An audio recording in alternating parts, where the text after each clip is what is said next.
کہ میرے نبی نے فرمایا میری آنکھوں کی ٹھنڈک نماز ہے۔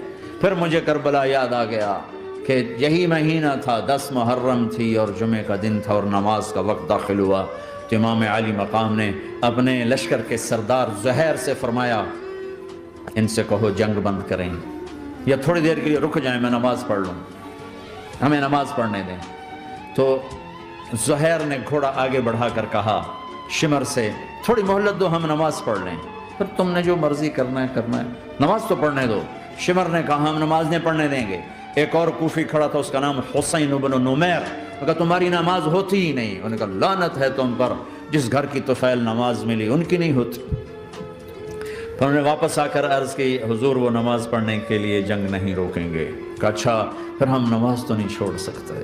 میرے رب کی قسم اگر حسین نماز نہ پڑھتے تو انہیں کوئی فرق نہ پڑتا، لیکن ایک فرق پڑتا کہ پھر پیغام ادھورا جاتا، میسج ادھورا جاتا، اور میسج یہ دینا تھا کہ زیر خنجر بھی یہ پیغام سنایا ہم نے کہ ہم نے تلوار کی دھاروں کے نیچے بھی سر جھکانا ہے، اور ہم نے تڑپتے جسموں کے ساتھ بھی سجدہ کرنا ہے، اور ہم نے زخمی جسموں کے ساتھ بھی اللہ کے سامنے رکوع کرنا ہے، اور ہم نے خون آلود جسموں کے ساتھ بھی رب کے سامنے کھڑے ہو کے آنے والی نسلوں کو پیغام دینا ہے کہ نماز وہ ہے جسے اس وقت میں بھی نہیں چھوڑا جا سکتا،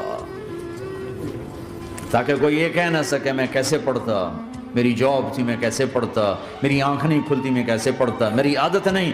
اللہ کی قسم یہ جنتی نہیں تھے، جنت کے سردار تھے، صرف جنتی نہیں تھے، جنت کے سردار تھے، صرف جنتی نہیں جنت کے سردار۔ اور یہ سرداری کب ملی؟